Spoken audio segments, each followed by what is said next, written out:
Hi കൂട്ടുകാരെ, welcome to our Canada. നാട്ടിലെ നമ്മുടെ പരിപാടികളെല്ലാം നടക്കുന്നു.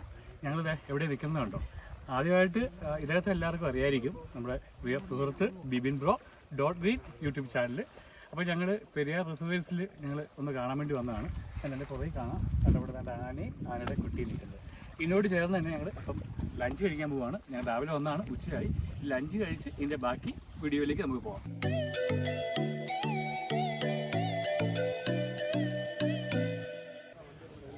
ഞാൻ തേക്കടി, കുമളി ഈ ഭാഗങ്ങളിലൊക്കെ കുട്ടിക്കാലം മുതൽ ഒട്ടനവധി പ്രാവശ്യം വന്നിട്ടുണ്ടെങ്കിലും ആദ്യമായിട്ടാണ് ഒരു ട്രക്കിങ്ങിന് ഈ ഭാഗത്ത് പോകുന്നത്. നാട്ടിൽ പോയതിൻ്റെയൊക്കെ വീഡിയോ ഇതാ കുറേയൊക്കെ ഞാൻ ഇട്ട് വരുവാണ് കേട്ടോ. ഒരു ദിവസത്തെ ട്രക്കിംഗ് ആണ്, കൂടാതെ 3 ദിവസത്തേക്ക് ഉണ്ട് കേട്ടോ. ഇത് അട്ട അടിക്കാതിരിക്കാൻ വേണ്ടി അല്ലേ? ഇങ്ങനെയാണ് പേര് പറഞ്ഞത്, അല്ലേ? ഇതിട്ടാൽ 100% നമ്മൾ സൂക്ഷിച്ചെന്ന് പറയാൻ പറ്റുമോ? പറ്റത്തില്ല. കടി കിട്ടും അല്ലേ? കുറയ്ക്കുന്നേ ഉള്ളൂ, അല്ലാണ്ട് മുഴുവനായിട്ട് ഇതുണ്ട്. കാരണം ഷൂവിനകത്തോട്ടും കാലിനകത്തോട്ടും കയറുന്നതൊക്കെ കുറയും. ഇതിന് പുറമേ കയറുമ്പോൾ നമുക്ക് കാണാൻ പറ്റും. അതിന് പുറമേ കയറി വരും. പിന്നീട് നിങ്ങളൊരു ഒറ്റമൂലി പറഞ്ഞിരുന്നല്ലോ ഇവരുടെ, അതിനാ മറ്റേ പുകയില വെച്ചല്ലേ? പുകയിലപ്പൊടി ഉണ്ടാവും. അപ്പം കൊടുത്താൽ അത് പോകുന്നവരെയൊക്കെ കയറാതിരിക്കും. ഓക്കെ. നമ്മുടെ ബിബിൻ ബ്രോനെ അറിയാൻ മേലത്തവർ ആരും കാണില്ല. പ്രത്യേകിച്ച് ഫോറസ്റ്റുമായിട്ട് ബന്ധപ്പെട്ട് നിൽക്കുന്ന ആൾക്കാർക്കും എല്ലാം നമ്മുടെ ബിബിൻ ബ്രോനെ അറിയാം. ബിബിൻ ബ്രോയുടെ ചാനലിൻ്റെ പേരാണ് .green. പ്രകൃതിയെയും കാടിനെയും യാത്രകളെയും നെഞ്ചിലേറ്റുന്നവർക്ക് ഏറെ പ്രിയപ്പെട്ട ഒരു ചാനലാണ് .green എന്ന യൂട്യൂബ് ചാനൽ. പ്രകൃതിയുടെ യഥാർത്ഥ ഭംഗിയും വന്യജീവികളുടെ ലോകവും അതേപടി പ്രേക്ഷകരിലേക്ക് എത്തിക്കുക എന്നതാണ് നമ്മുടെ ബിബിൻ ബ്രോയുടെ പ്രധാന ലക്ഷ്യം. നമ്മൾ രാവിലെ ഇവിടെ വന്നു.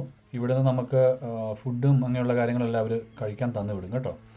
നമ്മളിങ്ങനെ ഇവിടുന്ന് ഒരു ചങ്ങാടത്തിൽ നിന്ന് മാത്രമല്ല, ഒരു 3-4 ചങ്ങാടം കയറി വേണം പോകാൻ. ഈ ചങ്ങാടത്തെ കയറി നമ്മൾ കുറേ ദൂരം നടക്കും. അതിനുശേഷം അടുത്തൊരു സ്ഥലത്ത് ചെന്നിട്ട് അടുത്ത ചങ്ങാടത്തേക്ക് കയറും.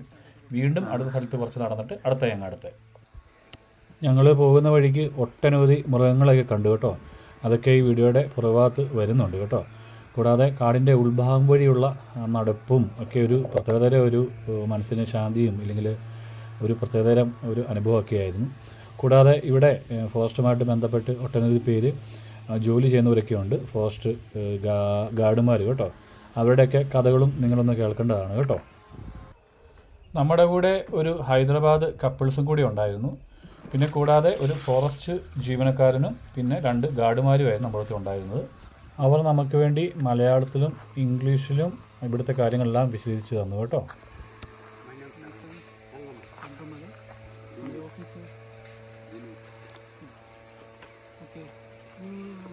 Visit this park first time? Yes.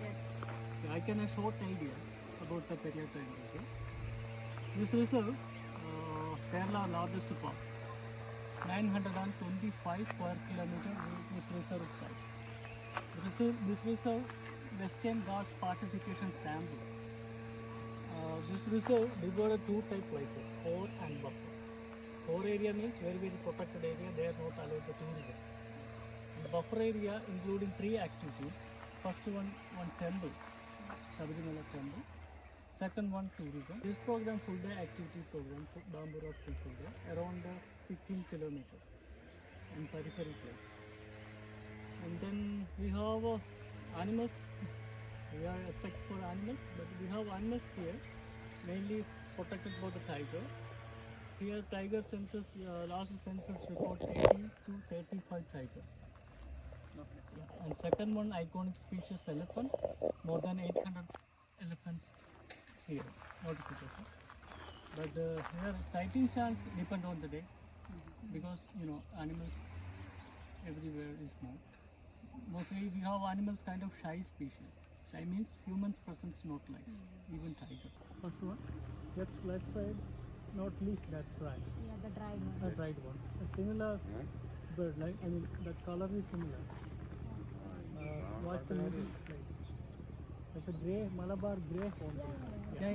അങ്ങനെ ഞങ്ങൾ പതിയെ കാട്ടിലേക്ക് നടന്നു തുടങ്ങുകയാണ് കേട്ടോ. ഞാൻ ഇത്തവണ ഈ തേക്കടി കുമളി റൂട്ടിൻ്റെ ഭാഗത്ത് പല തവണ വന്നു. കട്ടപ്പന റൂട്ടും ഇടുക്കിയും അതിനുശേഷം മൂന്നാർ റൂട്ടും എല്ലാം പോയി വീണ്ടും വന്നു, പോയി വീണ്ടും വന്നു, ഇങ്ങനെ വന്നു പോയി കുറേ ദിവസങ്ങൾ നിന്നു കേട്ടോ. നല്ല തണ്ണി ഭാഗങ്ങളിൽ പോയി, പീരുമേട് ഭാഗങ്ങളിൽ പോയി, ഇവിടെയൊക്കെ നല്ല രീതിക്ക് ഞാൻ കവർ ചെയ്തു. കുറേ വീട്ടിൽ നിന്ന് മടുക്കുമ്പോൾ നേരെ വീണ്ടും വണ്ടിയായിട്ട് ഈ റൂട്ടേ പോരും കേട്ടോ. അങ്ങനെ പെട്ടെന്ന് പോരുന്ന പരിപാടിയല്ലായിരുന്നു എൻ്റെ. പതിയെ നിന്ന് ആസ്വദിച്ച് സ്ഥലങ്ങളെല്ലാം കണ്ട് ആണ് ഞാൻ പോന്നുകൊണ്ടിരുന്നത് കേട്ടോ. നമ്മൾ പോകുന്ന വഴിക്ക് വൈവിധ്യങ്ങളായിട്ടുള്ള കുറേ കാഴ്ചകൾ തുടങ്ങി കേട്ടോ. ആദ്യം തന്നെ നമ്മളൊരു കുരങ്ങനെയാണ് കണ്ടത്. അപ്പം കുരങ്ങനെ കണ്ടപ്പോൾ ഞാൻ സിംഹവാലനല്ലെന്ന് ചോദിച്ചു. ബീം പറഞ്ഞു സിംഹവാലനല്ല, അത് വേറെ ഏതാണ്ടോ ഇനമാണെന്ന് എനിക്ക് ബീം പറഞ്ഞു തന്നു. കൂടാതെ തന്നെ അതേണ്ടേ നമ്മുടെ ചിത്രശലഭങ്ങളുടെ വീട്ടിലേക്ക് എത്തി കേട്ടോ. അപ്പം പെരിയാർ കാടുകളിൽ പ്രധാനപ്പെട്ടമായിട്ട് കാണുന്ന ചിത്രശലഭങ്ങളാണ്. ഗരുഡശലഭമുണ്ട്, പിന്നെ മലബാർ റോസ്, ബുദ്ധമയൂരി, അതിൽ ഒരെണ്ണമാണ് മരത്തണലൻ, അതിന് ശവക്കച്ചക്കാരെന്നും പറയും. പിന്നെയുണ്ട് വേട്ടക്കാരൻ. ഇങ്ങനെ പല തരത്തിലുള്ള പേരുകളുള്ള ചിത്രശലഭങ്ങളുടെ ഒരു സങ്കേതം കൂടിയാണ് കേട്ടോ ഈ പെരിയാർ ടൈഗർ റിസർവിലെ. ഇവിടെ ആദ്യത്തെ കാഴ്ചകളിൽ ഇവിടെ ചിത്രശലഭങ്ങളുടെ ഒരു സംസ്ഥാന സമ്മേളനമായിരുന്നു കേട്ടോ. പിന്നെ ഇനി മുന്നോട്ട് ആനേനെയൊക്കെ കാണുന്നുണ്ട്. ആന പുഴ നീന്തുന്ന കാഴ്ചയെല്ലാം ഈ വീഡിയോയ്ക്കകത്ത് വരുന്നുണ്ട് കേട്ടോ. നമുക്കെന്നാൽ മുന്നോട്ട് നമുക്ക് പോവാം കേട്ടോ. ഈ ഡീപ്പ് ഫോറസ്റ്റിലേക്ക് വരുമോ സൈഡ്? ഓക്കെ ഒന്ന് പോ. ഞാൻ പെർമിഷൻ ചോദിച്ച് ട്രൈബൽസിൻ്റെ അവിടെ പോകാമെന്ന് പറഞ്ഞു. എനിക്ക് മാത്രം അവരവിടെ വിടാറില്ല, അവിടെ അടുത്തേക്ക് മീൻ പിടിക്കുന്നുണ്ട്. അപ്പോൾ ഞാൻ ചോദിച്ചപ്പോൾ എന്നെ സെപ്പറേറ്റ് മാറ്റി അങ്ങോട്ടൊന്നും കൊണ്ടുപോകാമെന്ന് പറഞ്ഞു.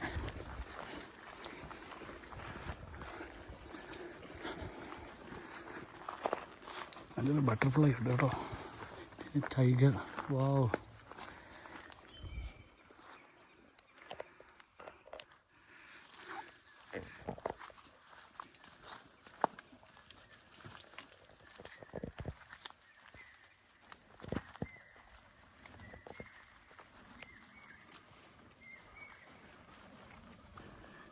ഇതെല്ലാം പേരയ്ക്ക കേട്ടോ.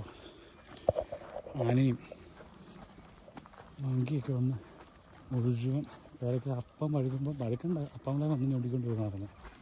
പെരിയാർ ടൈഗർ റിസർവ് തേക്കടി കുമളി ഭാഗത്ത് 6 തരം ആദിവാസി വിഭാഗങ്ങളുണ്ട്. പെരിയാർ വെറും വന്യജീവി സങ്കേതം മാത്രമല്ല, ഈ 6 ആദിവാസി സമൂഹങ്ങളുടെ സാംസ്കാരിക ഭൂപ്രദേശം കൂടിയാണ് എന്ന് തേക്കടി എന്നറിയപ്പെടുന്നു. പക്ഷേ കുമളി പഞ്ചായത്തിൻ്റെ പരിധിയിൽ മാത്രം നോക്കിയാൽ 5 വിഭാഗങ്ങളാണ് പ്രധാനമായും താമസിക്കുന്നത്.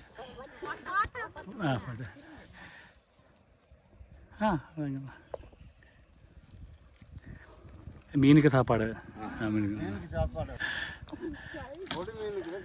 பொடி மீனுக்கு. இது என்ன பிரெட் பொடியா? ரஸ்க் நம்ம சோறு இருக்குல்ல, சோறு இது ரவை. இதுக்கு மேல நம்ம செதில் எடுத்து சரி போட்டு அப்போ அந்த செதில் வந்து மீன் பிடிக்கும். അപ്പം ചൂണ്ടയുള്ള വല. ഇത് ഫ്ലാറ്റ് വാട്ടർ. ഓക്കെ നന്ദി അമ്മ, നന്ദി. പോവാ.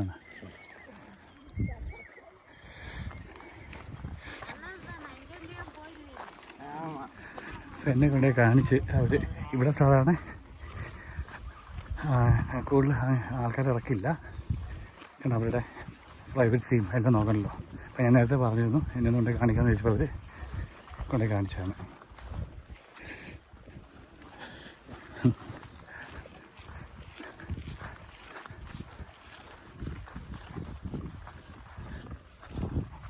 അവിടെ എല്ലാം ഇരിപ്പുണ്ട്.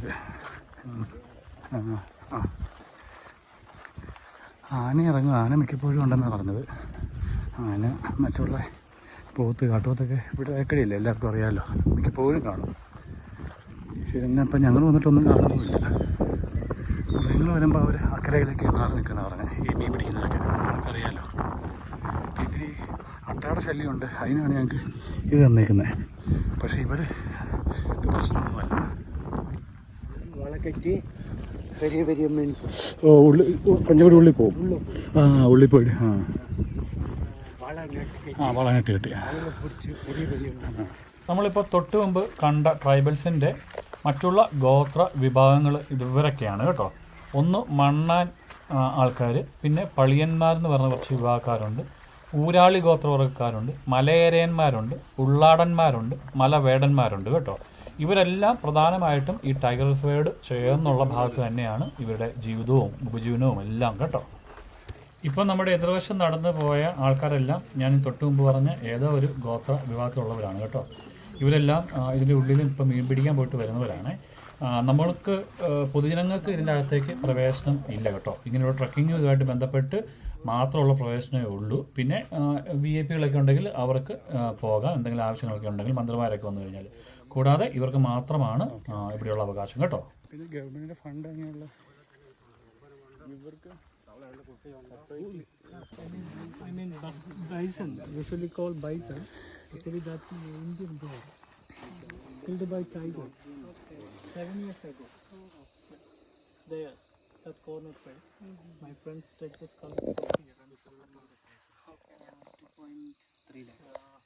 One gore adult one more than 800 kilos. Elephant tooth. One baby elephants died here. Same year, 7 years ago. Okay. Stomach problem. Tiger കടുവ ഇതുപോയ ഒരു സാധനം ഇവിടെ വെക്കത്തില്ല, എല്ലായിടത്തും ഉണ്ട്. ഗവൺമെൻറ് കൊണ്ടുപോകും അല്ലേ? എല്ലാം സറണ്ടർ ചെയ്യണം, ആവശ്യമില്ലാത്ത എല്ലാം നശിപ്പിച്ചു. Okay okay okay. ഇപ്പോൾ ഈ കാണിച്ച മൃഗങ്ങളുടെ അവശിഷ്ടങ്ങളെല്ലാം പല യൂട്യൂബ് വീഡിയോസിൻ്റെ അകത്തും ഞാൻ കണ്ടിട്ടുണ്ട് കേട്ടോ. നിങ്ങൾ ഒരു പക്ഷേ കണ്ട് കാണുമായിരിക്കും. കുറച്ച് മാറിയൊക്കെ ചത്ത് കിടന്നതിൻ്റെ അവശിഷ്ടങ്ങളെല്ലാം അവർ നമുക്ക് കാഴ്ചയ്ക്ക് വേണ്ടി കാണിക്കാൻ വേണ്ടി ഇവിടെ കൊണ്ടുവന്ന് വെച്ചേക്കുന്നതാണ് കേട്ടോ. നമ്മുടെ ഈ ഫോറസ്റ്റുമായിട്ട് ബന്ധപ്പെട്ട് ഒട്ടനവധി ഓഫീസേഴ്സും ഇല്ലെങ്കിൽ ഇതുമായിട്ട് ബന്ധപ്പെട്ടുള്ള ജീവനക്കാരൊക്കെ ഉണ്ട് കേട്ടോ. ശരിക്കും പറഞ്ഞു കഴിഞ്ഞാൽ 8-9 വിഭാഗത്തിലാണ് ഇത് ഇങ്ങനെ കിടക്കുന്നത്. അപ്പോൾ അതിലൊരു പ്രധാനപ്പെട്ട കുറച്ച് വിഭാഗം നമുക്ക് എടുക്കാം. താഴെ തൊട്ട് ഒരു റേഞ്ച് ഓഫീസർ വരെയുള്ളത് കേട്ടോ. അതിൽ എക്കോ ഗാർഡുമാരുണ്ട്, വാച്ചർമാരുണ്ട്, അവർ ലോക്കൽ സ്റ്റാഫാണ്. പിന്നെ ബീറ്റ് ഫോറസ്റ്റ് ഓഫീസർ, BFO ഇല്ലെങ്കിൽ ഫോറസ്റ്റ് ഗാർഡുമാരെന്ന് പറയും. പിന്നെ ഉള്ളത് സെക്ഷൻ ഫോറസ്റ്റ് ഓഫീസറുണ്ട്, SFO ഉണ്ട്, അവരെ ഫോറസ്റ്റ് എന്നാണ് അറിയപ്പെടുന്നത്. പിന്നെ 4-മത്തെ range forest officer, RFO range officer എന്നറിയപ്പെടും. പിന്നെ ഇത് കൂടാതെ 5, 6, 7 ഇതിൻ്റെ മുകളിലേക്കുള്ള ഉയർന്ന ഉദ്യോഗത്തിലുള്ള ആൾക്കാരൊക്കെയാണ് കേട്ടോ. ACF, അസിസ്റ്റൻറ്റ് കോൺസർവേറ്റർ, DFO ഇങ്ങനെയൊക്കെ മുകളിലേക്ക് പോകും. അപ്പം നമുക്ക് ഈക്കോ ഗാർഡ് തൊട്ട് റേഞ്ച് ഫോറസ്റ്റ് ഓഫീസർ വരെയുള്ളവരെ ഒന്ന് പരിചയപ്പെടാം കേട്ടോ. സെക്ഷൻ ഫോറസ്റ്റ് ഓഫീസർ, അതായത് SFO, അദ്ദേഹത്തിൻ്റെ സ്ഥാനം ഒരു സെക്ഷൻ്റെ ചുമതലയുള്ള വ്യക്തി, സൂപ്പർവൈസർ റാങ്ക് എന്നൊക്കെ പറയാം. ചുമതല ഒന്നിലധികം ബിറ്റുകൾക്ക് മേൽനോട്ടം വഹിക്കലും വനകുറ്റകൃത്യങ്ങൾ നടന്നാൽ സ്ഥലത്തെത്തി മാസ്റ്റർ തയ്യാറാക്കലും അന്വേഷണമൊക്കെയാണ് കേട്ടോ. അപ്പം ബിറ്റ് ഓഫീസർ എന്താണെന്ന് നോക്കാം. BFO ഇല്ലെങ്കിൽ ഫോറസ്റ്റ് ഗാർഡന്മാരെന്നാണ് ബിറ്റ് ഫോറസ്റ്റ് ഓഫീസർക്ക് പറയുന്നത്. ആ സ്ഥാനം അവർ PSC വഴിയൊക്കെ വരുന്ന ആദ്യത്തെ സ്ഥിരം ഉദ്യോഗസ്ഥരാണ് കേട്ടോ ഈ ബീറ്റ് ഓഫീസർ. ചുമതല കാടിൻ്റെ ഒരു ചെറിയ ഭാഗമായ ബിറ്റിൻ്റെ ചുമതല. ദിവസവും കാട്ടിൽ നേരിട്ടിറങ്ങി പെട്രോളിംഗ് നടത്തുക, മരം കൊള്ളയും ഇല്ലെങ്കിൽ വേട്ടയാടലും ഒക്കെ തടയുന്നതാണ് ഇവരുടെ റെസ്പോൺസിബിലിറ്റി കേട്ടോ. പിന്നെ വരുന്നവരാണ് വളരെ പ്രധാനപ്പെട്ട ആൾക്കാർ, ഇക്കോ ഗാർഡ്, ഫോറസ്റ്റ് വാച്ചേഴ്സ് എന്ന് പറഞ്ഞു കഴിഞ്ഞാൽ ഈ കാടിൻ്റെയൊക്കെ അവകാശികൾ എന്ന് വേണമെങ്കിൽ പറയാം കേട്ടോ. ആദിവാസികൾ, ട്രൈബൽസ് ആണ് ഇവർ കൂടുതലും. അപ്പോൾ ഇവരുടെയൊക്കെ ഉത്തരവാദിത്വം എന്ന് പറഞ്ഞു കഴിഞ്ഞ് കഴിഞ്ഞാൽ ഇവർക്ക് കാടിനെയൊക്കെ നല്ല ഡീപ്പായിട്ട് അറിയാം. അപ്പം മൃഗങ്ങളെ സംരക്ഷണമോ ഇല്ലെങ്കിൽ മറ്റുള്ള കാര്യങ്ങളൊക്കെ ഫോറസ്റ്റുമാരെ സഹായിക്കുന്നതൊക്കെയാണ് പ്രധാനപ്പെട്ട ഉദ്ദേശം. കൂടാതെ നമ്മളെപ്പോൾ ഉള്ളവരിപ്പം നമ്മൾ ഈ കാഴ്ചകളൊക്കെ കാണിക്കുമ്പം ഇവരും അതിലുണ്ട് കേട്ടോ. അപ്പം അവരുടെയൊക്കെ ഉത്തരവാദിത്തം നമ്മളെ സഹായിക്കുന്നതും എല്ലാം അവിടെ ഉത്തരവാദിത്തം വരുന്നതാണ്. ചുരുക്കി പറഞ്ഞു കഴിഞ്ഞാൽ ഇക്കോ ഗാർഡുമാർ തലമുറകളായിട്ട് കാട്ടിൽ അവർ ജീവിച്ചതും ഇവരുടെ പിതാക്കന്മാർ തൊട്ട് ജീവിച്ച് അവർക്ക് കാടിൻ്റെ ഉള്ളും പ്രകൃതിയുടെ മാറ്റങ്ങളും മൃഗങ്ങളുടെ ഗന്ധം, കാട്ടിലെ വഴികൾ, ഇവ എല്ലാം മറ്റുള്ളവരെക്കാൾ കൂടുതലായിട്ട് ഇവർക്ക് അറിയാം. അപ്പോൾ ഇവരെയും കൂടി ജോലിക്ക് വെക്കുമ്പോൾ മറ്റുള്ളവർക്ക് ഇത് വളരെ എളുപ്പമാണ് മുന്നോട്ട് നമുക്കും ഇല്ലെങ്കിൽ ഫോറസ്റ്റിൽ ഉള്ള ജീവനക്കാർക്കും എല്ലാം കേട്ടോ. ഇപ്പം വളരെ ഇമ്പോർട്ടൻ്റ് ആയിട്ടുള്ള വേറൊരു കാര്യം കൂടി പറയട്ടെ. ഇതിനു മുമ്പ് പല യൂട്യൂബേഴ്സും ഇല്ലെങ്കിൽ ഇതോടെ വീഡിയോ ചിത്രീകരിച്ചേക്കുന്നവർ പറഞ്ഞേക്കുന്ന കാര്യമാണ്, ഞാൻ മാത്രമല്ല പറഞ്ഞേക്കുന്നത്. ഞാൻ ഈ പറയുന്ന കാര്യവും ഇവരുടെ പെർമിഷൻ എടുത്തിട്ടാണ് പറയുന്നത് കേട്ടോ. ഈ ഇക്കോ ഗാർഡുമാർ ഇല്ലെങ്കിൽ ഈ ലോക്കൽ വാച്ചർമാരുണ്ടല്ലോ, ഇവരുടെ ഒരു കാര്യമാണ് ഞാൻ പറയാൻ പോകുന്നത് കേട്ടോ. നമ്മുടെ കൂട്ടത്തിൽ അവരിപ്പോൾ നിലവിലുണ്ട്. പിന്നെ ഇനി നമ്മൾ മുമ്പോട്ട് അവരിനി കുറച്ച് ആൾക്കാരെ കൂടാതെ കാണുന്നുണ്ട് കേട്ടോ. അപ്പോൾ എന്താ പ്രധാനപ്പെട്ട കാര്യം എന്ന് പറഞ്ഞു കഴിഞ്ഞാൽ ഇപ്പോൾ നമ്മൾ ആനകളെയൊക്കെ കാണുന്നുണ്ട്. ഒരു കാലഘട്ടത്ത് ഇവരുടെ വരുമാന മാർഗം ഇതായിരുന്നു, ഈ ആനകളെ വേട്ടയാടലുകളും ഒപ്പം തന്നെ വനവിഭവങ്ങൾ പെർമിഷൻ ചെയ്യാതെ എടുക്കുന്നതൊക്കെയായിരുന്നു ഇവരുടെ ജോലികൾ എന്ന് പറഞ്ഞു കഴിഞ്ഞാൽ, ഇല്ലെങ്കിൽ ചുരുക്കി പറഞ്ഞു കഴിഞ്ഞാൽ വനം കൊള്ളക്കാർ. അപ്പോൾ അവർ ഇതേപോലെയുള്ള മൃഗങ്ങളുടെ കൊമ്പുകളും ഇതൊക്കെ എടുത്തിട്ട് വെളിയുള്ള ആൾക്കാർക്ക് വിൽപ്പനയും ഈ വനവിഭവങ്ങളെല്ലാം ഇവർ എടുക്കുമായിരുന്നു നിയമപരമല്ലാതെ.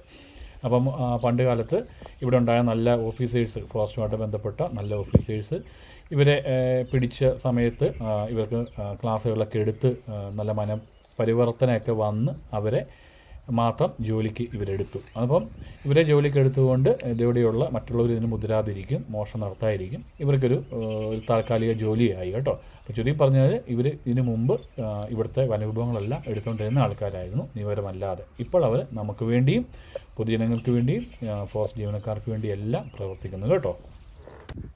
കുട്ടികളുണ്ടെങ്കിൽ പ്രശ്നമാണല്ലേ? കുട്ടികളുണ്ടെങ്കിൽ അത് പെട്ടെന്ന് ചാർജ് ചെയ്യാൻ സാധ്യത കൂടുതലാണ്. ഓക്കെ, അപ്പം നമ്മൾ സേഫായിട്ട് എന്താ ചെയ്യേണ്ടത്? മാറിപ്പോവുക അല്ലേ?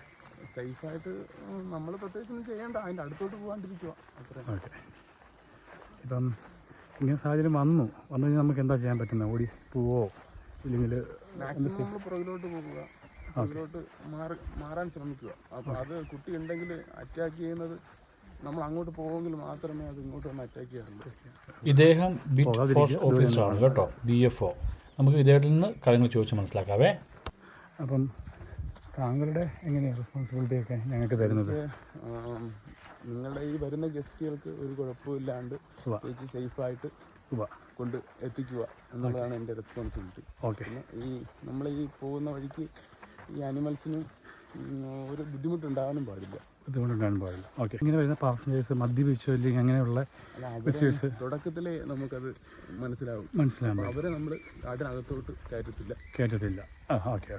രണ്ടാമത് ഗണ്ണിൻ്റെ ഇല്ലെങ്കിൽ ഇതിൻ്റെ ഉപയോഗങ്ങൾ എന്താണ് വന്നിട്ടുണ്ടോ ഇതിനു മുമ്പ്? അതോ ഇതിനു മുമ്പ് ഉപയോഗങ്ങൾ വന്നിട്ടുണ്ട്, പക്ഷേ നമ്മളിപ്പോൾ ഒരു 2-3 വർഷമായിട്ട് ഉപയോഗം വളരെ കുറവാണ്. കാരണം എന്ന് പറഞ്ഞു കഴിഞ്ഞാൽ ഇപ്പോൾ ആനിമൽസ് അധികം ചാർജ് ചെയ്യാറില്ല ഇപ്പം. കാരണം ഈ വരുന്ന ഗസ്റ്റുകൾക്ക് ഓൾറെഡി കാര്യങ്ങൾ ഏറെക്കുറെ അറിയാം. ഓക്കെ, അപ്പോൾ ഈ നമ്മൾ ഇൻ കേസ് ചാർജ് ചെയ്യേണ്ടൊരു അവസ്ഥ വരുവാണെന്നുണ്ടെങ്കിൽ നമ്മൾ മേളിലോട്ട് ആകാശത്തോട്ട് ചാർജ് ചെയ്യണം, അല്ലെങ്കിൽ താഴോട്ട്.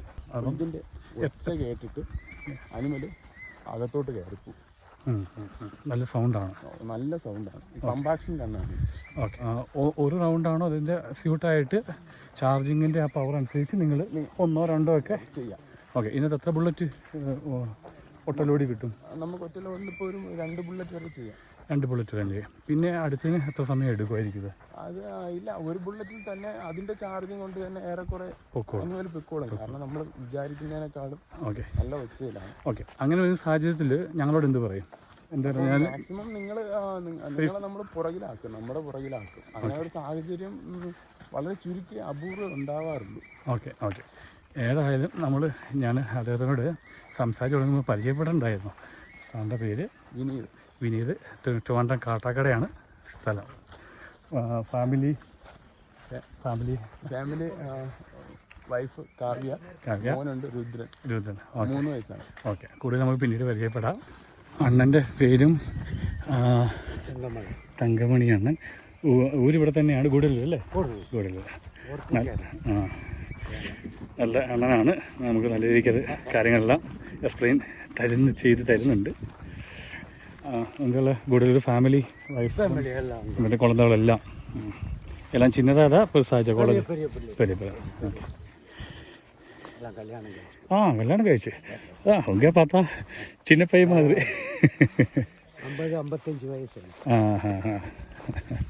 അണ്ണൻ്റെ പിള്ളേരെല്ലാം കല്യാണം കഴിപ്പിച്ച് സെറ്റിലാക്കിയെന്ന്.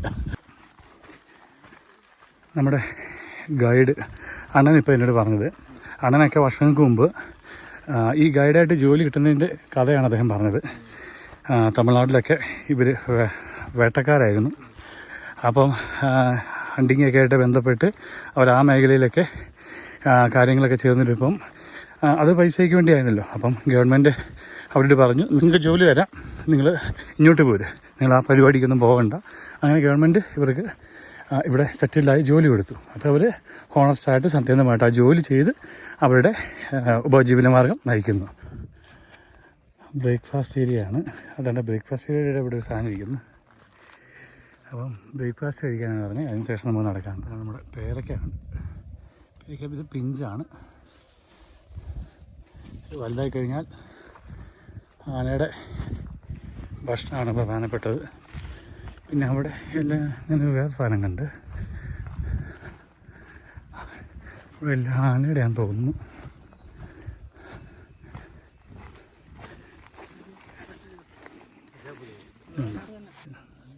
ടച്ച് ചെയ്യാം എനിക്ക് ടച്ച്. ഓ ഇത് ആനയുടെ പല്ലാണ്, നല്ല വെയിറ്റ് കേട്ടോ. നല്ല വെയിറ്റ്. ഞാനോർത്ത് ചുമ്മാ ഓ നല്ല വെയിറ്റ്, ഒരു 3 കിലോ വരും കേട്ടോ. ടൈഗറിൻ്റെ കഥയാണോ പറഞ്ഞത്? അല്ല, ടൈഗറിനെ കണ്ട കാര്യമാണ് കണ്ടേ. Okay okay. തൊട്ട് ഫ്രണ്ടിൽ കണ്ടിട്ട് ഇവിടെയായിരുന്നു അതോ? അല്ല, ഇത് നമ്മളെ കാട്ടിനകത്താ. ഇപ്പോൾ ഉള്ളിൽ പോയപ്പോൾ അല്ലേ?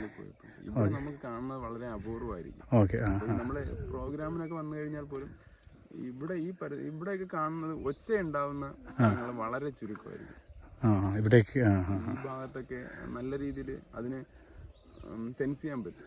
ഓക്കെ. അപ്പോൾ ഈ നമ്മുടെ ഈ അകത്തുള്ള കാടുകളിനകത്ത് അവിടെ കയറി കഴിയുമ്പോഴത്തേക്ക് നമുക്കും കാഴ്ച കിട്ടില്ല, അനിമൽസിനെ എന്നാൽ തിരിച്ചറിയാനും പറ്റും. ഓക്കെ. അതാണ് ഈ ഡീപ്പ് ഫോറസ്റ്റിൻ്റെ ഒരു പ്രത്യേകത. എവർഗ്രീൻ ആണ് ഇതിനകം മൊത്തം എല്ലാവരുടെയും കാടുകൾ. പക്ഷേ ഈ റീസെൻറ്റ് ടൈഗറിൻ്റെയൊക്കെ ഒട്ടനവധി നമ്മുടെ എവിടെയാണ് ബത്തേരിയിലും ആ സൈഡൊക്കെ ഒട്ടനവധി അറ്റാക്കൊക്കെ ഉണ്ടായല്ലോ. വെളിയിലേക്ക് ഇറങ്ങി വന്ന് ഉണ്ടാവുന്നതെന്ന് പറയും ഫുഡിൻ്റെ ഷോർട്ടേജ് ആണ് പ്രധാനം. അപ്പം ഈ ഇപ്പോൾ ടൈഗറിന് അങ്ങനെ നല്ല വിശന്നാൽ മാത്രം ഫുഡ് കഴിക്കുന്ന ഒരു ജീവിയാണ് ടൈഗർ. നന്നായിട്ട് വിശക്കുവാണെങ്കിൽ മാത്രമേ ഇത് ഫുഡ് എടുക്കാറുള്ളൂ. അതും നമ്മൾ ഈ കാട്ടുപോത്ത് ആണ് ഏറ്റവും ഇഷ്ടപ്പെട്ട ഫുഡായിട്ട്.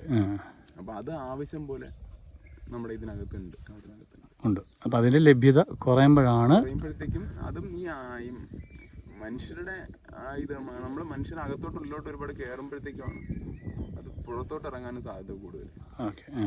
നമ്മൾ ഇതുവഴി ഒന്ന് അനിമൽസ് പേടിച്ചിട്ടാണ് ഇതൊക്കെ പുറത്തോട്ട് ഇറങ്ങുന്നത്. ടെറിട്ടറി എന്ന് പറയുന്നത് മരത്തിൻ്റെ ഇത് വെച്ചാണ് അവർ ഉണ്ടാക്കിയത്. ഒരു കുറച്ച് കിലോമീറ്റർ അവർക്കായിട്ട് കുറച്ച് കിലോമീറ്റർ ഉണ്ട്. കുറച്ച് ദൂരം അവർക്ക് അറിയാൻ പറ്റും. ഒന്നുകിൽ അവർ മരത്തിൽ സ്ക്രാച്ച് ആക്കും, അല്ലെങ്കിൽ അവിടെ കാഷ്ടം യൂറിനൊക്കെ ഉണ്ടാവും. അപ്പൊ അവരുടെ ഈ ബൗണ്ടറി കടന്ന് മറ്റ് കടവുകളുടെ അകത്തോട്ട് കയറാറുണ്ട്. ഓക്കെ. അത് അവർക്ക് മനസ്സിലാവും. വന്നു കഴിഞ്ഞാൽ പ്രശ്നമാകും, വഴക്കുണ്ടാകും. ഓക്കെ. ഇത് ടൈഗേഴ്സിന് മാത്രമേ ഉള്ളൂ അതോ എലിഫൻസിന് അങ്ങനത്തെ പരിപാടിയുള്ളൂ? എലിഫൻസിന് അവരുടെ സാമ്രാജ്യം, അവർക്ക് എവിടെ വേണമെങ്കിലും. ഓക്കെ. നമ്മളിത് വേണ്ടേ ഇങ്ങനെയുള്ള പ്രദേശം വിട്ടിട്ട് നമ്മൾ ഉള്ളിലേക്ക് കയറുകയാണ്. എൻ്റെ അമ്മ എല്ലാവരും പോയോ? ഓടിച്ചെല്ലട്ടെ. നമ്മൾ ഡീപ്പ് ഫോറസ്റ്റിലേക്ക് കയറുകയാണ്. സിംഹവും പുലിമുരുകനും എല്ലാം വരാം ഇനി. ചുമ്മാ പറഞ്ഞു കേട്ടോ. ടൈഗർ ഉണ്ട്, അതിലെ ടൈഗർ റിസർവേഴ്സ് എന്നല്ല അറിയപ്പെടുന്നത്. പക്ഷേ വളരെ ചുരുക്കമായിരിക്കും വരുന്നത്. പക്ഷെ മറ്റുള്ള മൃഗങ്ങളെല്ലാം സർവ്വസാധാരണമായിരിക്കുമെന്നാണ് പറഞ്ഞത്. എന്നാലും ഇതിനകത്ത് കയറിയപ്പം അടിപൊളി കേട്ടോ. ഒരു ചെറിയൊരു പേടിയൊക്കെ പോലെ തോന്നുന്നുണ്ട്. ചൂടി ആ വന്യതയൊക്കെ കയറുന്നുണ്ട്. ഇദ്ദേഹത്തിൻ്റെ കാലയിൽ അട്ട കയറി കേട്ടോ. അതൊന്ന് നമ്മുടെ ഓഫീസർ ഒന്ന് ശരിയായി കൊടുത്താണ് കേട്ടോ. ഇദ്ദേഹം അട്ടേനെ കാണിച്ചു തരാമേ.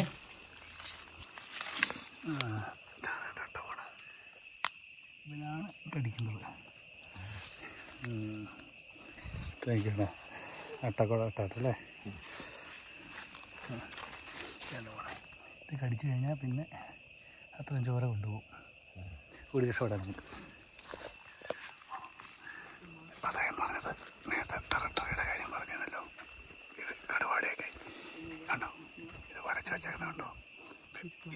ഇതുവരെ വേറൊരു ഗ്രൂപ്പിൻ്റെ വേറൊരു ടൈഗറിൻ്റെ സ്ഥലം ഏരിയ. അതിനുശേഷം അവർ അപ്പുറത്തേക്ക് പോവുകയല്ല. അവിടെ വേറെ ആൾക്കാരായിരിക്കും, അവരിങ്ങോട്ടും വരികയല്ല. അതിനുള്ള സിഗ്നലാണ് കണ്ടോ വരച്ച് വെച്ചേക്കുന്നത്.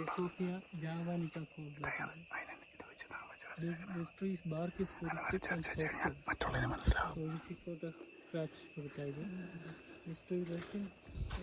ഈ ഭാഗത്ത് വരുമ്പോൾ അല്പം സൗണ്ട് കുറച്ച് സംസാരിക്കണമെന്ന് നേരത്തെ ഇൻസ്ട്രക്ഷൻ കിട്ടിയിരുന്നു കേട്ടോ. അതാണ് സൗണ്ട് അങ്ങ് പതുങ്ങി നമ്മൾ പറഞ്ഞത്. നമ്മുടെ ഒരു ഗൈഡ് ചേട്ടൻ അങ്ങോട്ട് മാറി. അപ്പം എന്നോട് നമ്മുടെ ഓഫീസർ പറഞ്ഞു നമ്മൾ ചങ്ങാടം കയറാൻ പോയിനി. ചങ്ങാടം കയറുമ്പം അതിൻ്റെ തോട്ടിയുണ്ട് തുഴയാനുള്ള. അത് ഒളിപ്പിച്ച് വെച്ചേക്കുക. എന്താ വെച്ച് കഴിഞ്ഞാൽ അത് വെളിയിൽ കാണത്തക്ക രീതിയിൽ വെച്ചാൽ ആന നശിപ്പിക്കും. മനുഷ്യർ ഉപയോഗിക്കുന്ന സാധനമായതുകൊണ്ട് അത് നശിപ്പിച്ച് കളയും. അപ്പോൾ ഇവരത് ഒളിപ്പിച്ച് വെക്കും ആനനെ കാണാതെ. അപ്പം മറ്റേ അദ്ദേഹം അതെടുക്കാൻ വേണ്ടി പോയിക്കാണ്. പോയിട്ട് നമ്മൾ കുറേ നേരം ചങ്ങാടത്ത് ഇനി യാത്ര ചെയ്യും. അപ്പോൾ അതിൻ്റെ റിസോർട്ടിലേക്ക് പോകും. ഓക്കെ, അതാണ്ട് നമ്മുടെ ഗൈഡ് മറ്റേ പുള്ളി തുഴയെടുത്തുകൊണ്ട് അവിടെ വന്നു. നാളെ പോയിട്ട് നമുക്ക് പോകാനുള്ള ആ ചങ്ങാട എടുക്കാനുള്ള ഇതാണ്. ഇത് നമ്മുടെ ഈ ടൈഗർ ട്രെയിൽ ക്യാമ്പ് ഷെഡാണ്. അപ്പോൾ ഒരു ദിവസം തങ്ങുന്ന പ്രോഗ്രാമുള്ള നൈറ്റ് സ്റ്റേ അല്ലേ? സ്റ്റേ അവിടെ സ്റ്റേ ചെയ്തിട്ട് നമുക്ക് രാത്രി ഫുഡൊക്കെ അവർ തന്നെ വാച്ചർമാർ വെച്ച് തരും. നമുക്കത് എൻജോയ് ചെയ്യാം. അത് കഴിഞ്ഞിട്ട് ആനിമൽസിനൊക്കെ വരുന്ന ആനിമൽസൊക്കെ രാത്രി ആകുമ്പോൾ ഇവിടെ ലേക്കിൻ്റെ സൈഡിൽ വരാറുണ്ട് വെള്ളം കുടിക്കാൻ. പിന്നെ ഇത് കാണുന്ന ഒരു ഷെഡ് കാണുന്നത് ഈ ട്രൈബൽ പീപ്പിൾസിൻ്റെ അവർ ഫിഷ് മീൻ പിടിക്കാനായിട്ട് നൈറ്റ് സ്റ്റേ ചെയ്യുമ്പോഴത്തേക്ക് കെട്ടുന്ന ടാർപ്പോയാണ്. സ്മോൾ ഐലൻഡ് ആണല്ലോ, ചെറിയൊരു ഐലൻഡാണ്. കുറച്ചൊരു ചെറിയൊരു മഴയാണെന്നുണ്ടെങ്കിൽ പെട്ടെന്ന് വെള്ളം പൊങ്ങും. അതുകൊണ്ടാണ് അവർ ആ അടുത്ത് കരയോട് ചേർന്നുള്ള അവിടെ കെട്ടിയിരിക്കുന്നത്. അവിടെ നിന്ന് അങ്ങോട്ട് വെള്ളം പോകുന്നത് പെട്ടെന്ന് വെള്ളം കയറി കഴിഞ്ഞാലല്ലേ അവർക്ക് രക്ഷപ്പെടാനുള്ള. അപ്പൊ ഈ അവിടെ ഇവിടെ ആയിട്ട് കെട്ടിയിരിക്കുന്നതെല്ലാം അവരുടെ ബാമ്പുവ. അതിലെല്ലാം വലയാ വെച്ചിരിക്കുന്നത്. വലയും ഈ മീൻ പിടിക്കാനുള്ള ഈ സാധനങ്ങളുമാണ് നമ്മൾ നേരത്തെ കണ്ടുവരെ ഇട്ടിട്ട് പോയത്. അത് വെച്ചിട്ട് പിന്നെ ഇവർക്ക് എന്തെങ്കിലും റിസ്ക് ഒക്കെ വന്നു കഴിഞ്ഞാൽ നിങ്ങൾ 100% നിങ്ങളുടെ സഹായങ്ങളെല്ലാം കിട്ടുമല്ലോ. അവർക്ക് ആവശ്യമായിട്ടുള്ള സഹായങ്ങളെല്ലാം ചെയ്തു കൊടുക്കാറുണ്ട്. നമുക്ക് അത്രയ്ക്കും വേണ്ടപ്പെട്ട ആൾക്കാരാണ്. അവർ മാത്രമല്ല വരുന്ന എല്ലാം ഈക്വലാണ്. എല്ലാം നമ്മൾ എന്താണ് ഭൂമിയുടെ മക്കളാണ്. ഇവിടെ നമുക്ക് പ്രത്യേകിച്ച് കുറച്ചുകൂടെ ഓപ്പൺ ഏരിയയിൽ കുറച്ച് വ്യൂ കൂടുതലുള്ളത് കൊണ്ട് കുറച്ചൊരു ഭംഗി കൂടുതലാണ്. ഒരു ഏറെക്കുറെ നമുക്ക് 1-2 കിലോമീറ്ററോളം നമുക്ക് ഇങ്ങനെ കാണാൻ കിട്ടുന്നുണ്ട്. ഏത് സീസണാണ് ഇവിടെ റെസ്ട്രിക്റ്റഡ് ആക്കുന്നത്? ഇല്ലെങ്കിൽ ഇവിടെ കയറ്റി വിടാത്ത വിസിറ്റേഴ്സിന് ഇല്ല? വെള്ളം പൊങ്ങുവാണെങ്കിൽ ഇവിടെ പൊങ്ങുവാണെന്നുണ്ടെങ്കിൽ ടൂറിസം നിർത്തും. ഇപ്പോൾ നമ്മൾ ഏകദേശം എത്ര കിലോമീറ്റർ പോന്നിട്ടുണ്ട്? 5-6 കിലോമീറ്റർ ഉള്ളിലേക്ക് പോകും അല്ലേ? നമ്മൾ നേരത്തെ കണ്ട അവിടെ ഇവർ മീൻ പിടിക്കാതെ കാണാം. ഇവിടെ ഇച്ചിരി കൂടി വലിയ മീനുകളൊക്കെ, അതാണ് ചെറുപ്പക്കാർ ഇവിടെ വന്നിട്ട് ഉള്ളിൽ ഇങ്ങോട്ട് വരും. അവർ കുറച്ച് നാളെന്ന് വരുന്നതിൽ ബുദ്ധിമുട്ടില്ല. അവർക്ക് ഇത് ഈ ഭാഗം മാത്രം വരാം. ഇവിടെ അവരുടെ ഒരു ബൗണ്ടറി. അവർ ഈ ഭാഗത്ത് വന്നിട്ട് സ്റ്റേ ചെയ്ത് ഒരു ദിവസം ഫുൾ സ്റ്റേ ചെയ്ത് നൈറ്റ് ഫിഷിങ് മീൻ പിടിച്ച് പിറ്റേന്ന് രാവിലെ അവരുടെ ഫിഷ് മാർക്കറ്റ് ഉണ്ട് ഇവിടെ. അപ്പോൾ ഇതിന് കുറച്ച് ഡിമാൻഡ് കൂടുതലാണ്. തേക്കടി ഫിഷിന് കുറച്ച് ഡിമാൻഡ് കൂടുതലാണ്. അപ്പോൾ ഈ മീൻ നമ്മുടെ ഈ ഗോൾഡ് അങ്ങനത്തെ കുറച്ച് ഐറ്റം മീനുകളുണ്ട്. ഗോൾഡ് കുയിൽ എന്നൊക്കെ പറയുന്നത് രുചിയുള്ളതാണ്. കുറച്ച് ടേസ്റ്റ്, കുറച്ച് ഫ്രഷ് മീൻ കിട്ടുന്നത്. കാരണം രാവിലെ അവർ വല അഴിക്കത്തുള്ളൂ. വെളുപ്പിന് വല അഴിച്ച് നല്ല പിടയ്ക്കുന്ന മീൻ അവിടെ. അപ്പൊ മാർക്കറ്റ് എവിടെയാ വരുന്നത്? തേക്കടിയിൽ നമ്മുടെ ഇവിടെ ലാൻഡിങ്ങിൽ വണ്ടി വന്നെടുക്കാറുണ്ട്. അല്ലാന്നുണ്ടെങ്കിൽ അവർ കുമളിയിൽ കൊണ്ടുപോകും. ഓക്കെ, നേരെ കൊണ്ടുവരുന്ന അപ്പം തന്നെ വിറ്റ് കഴിഞ്ഞ് ചൂടപ്പം വിറ്റ് ഒരു 10 മിനിറ്റിനകത്ത് ഫുള്ള് മീൻ എല്ലാവരുടെ മീനും തീരാറുണ്ട്. ഓക്കെ, അപ്പോൾ VIPs ഇല്ലെങ്കിൽ പഴമക്കാരൊക്കെ ഇവിടെയുള്ള കച്ചവടക്കാരെ അല്ലെങ്കിൽ ബിസിനസ്സുകാരൊക്കെ വന്നു കഴിഞ്ഞാൽ അവർക്ക് അറിയാണ്ടൊരു ഞങ്ങൾക്ക് തരുന്നത് അങ്ങനെ കൊടുക്കുന്ന സ്വഭാവം ഉണ്ടോ, അതോ തുല്യത കാണുമോ? ഇതിപ്പോ എല്ലാവർക്കും തുല്യതയാണ്. അപ്പൊ മീന് ആരാണോ 10 രൂപ കൂടുതൽ കൊടുക്കുന്നത് അവർ കൊടുത്ത്. കാരണം അത്രയ്ക്കും കഷ്ടപ്പാടുണ്ട്. കഷ്ടപ്പാടിലുപരി റിസ്ക് ആണ്. അപ്പൊ നമ്മള് ഒരു ദിവസത്തെ ഫുൾ ആഹാരം എടുത്തിട്ട് വരിക, സ്റ്റേ ചെയ്യുക. മീന് കിട്ടുമെന്ന് ഉറപ്പില്ല. ഒന്ന് വെള്ളം ഒഴുക്കുള്ള ഭാഗത്തോട്ട് മീന് പോകാറുണ്ട്. അപ്പോൾ നമുക്ക് അവർക്ക് കിട്ടും എന്ന് പറയാനും പറ്റത്തില്ല. അല്ല, അവർക്ക് വേറെ നേരത്തെ നമ്മൾ സംസാരിച്ചൊന്നുമില്ല, വേറെ വഴികളൊന്നുമില്ല, ടൗണിൽ ഇറങ്ങിയുള്ള ജീവിതങ്ങളൊന്നുമില്ല. അവർക്ക് മറ്റൊന്നും അറിയത്തില്ല, ജോലികളൊന്നും ചെയ്യാനായിട്ട് അറിയത്തില്ല. മീൻ പിടിക്കുക എന്നുള്ളത് മാത്രമാണ് അവരുടെ വരുമാനം. പിന്നെ ചെറിയ ചെറിയ കൃഷിപ്പണി. കൃഷി നമുക്ക് പോലും ലാഭമല്ല, പിന്നെ അവർക്ക് അന്നേക്കുള്ള കഴിക്കാൻ വേണ്ടി.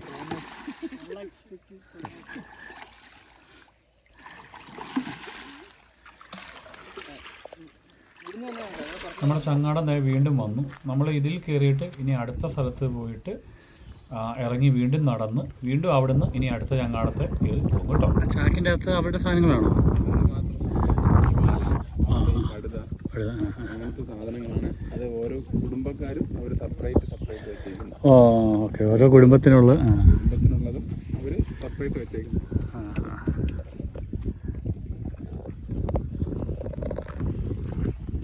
കയറാം, നമുക്കും തരും.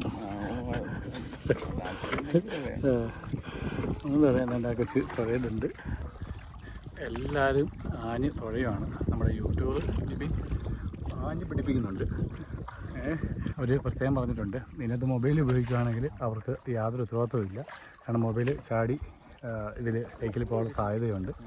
അങ്ങനെ ഒട്ടനവധി പേരുടെ നോർത്ത് ഇന്ത്യൻസിലേക്ക് ഒട്ടനവധി പേരുടെ പോയിട്ടുണ്ട്. പിന്നെ ഒന്നും ചെയ്യാനില്ല, ഉപേക്ഷിച്ചേക്കുക. അതെ, അദ്ദേഹം അവിടെ മീൻ പിടിച്ചുകൊണ്ടിരിക്കുകയാണ്. ഒറ്റയ്ക്കേ ഉള്ളൂ. ഇറങ്ങുന്ന സമയമായി.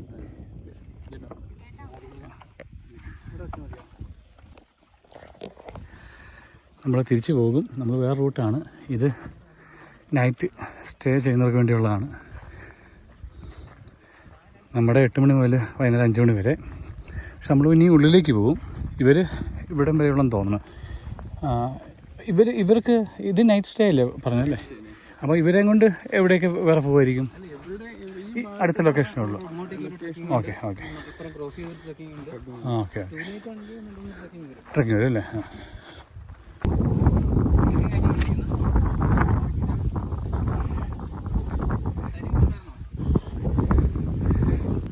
കിടങ്ങ് ആനയുടെ ഇത് ഞാൻ അദ്ദേഹത്തിൻ്റെ ബീവിൻ്റെ ചാനലിൽ കണ്ടിട്ടുള്ള കിടങ്ങും ഈ ടെൻറ്റും എല്ലാം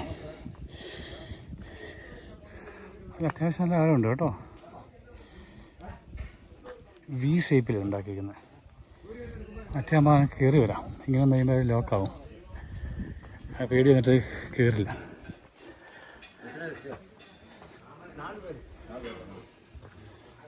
അടിപൊളിയാണ്. Night stay ചെയ്യേണ്ടവർക്ക്.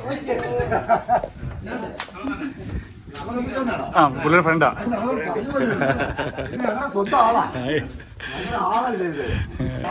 എന്നാ സ്നേഹം നോക്കി ചേട്ടന്മാർക്ക് എല്ലാം എന്നാ സ്നേഹം നോക്കാൻ ബീവിനോട്.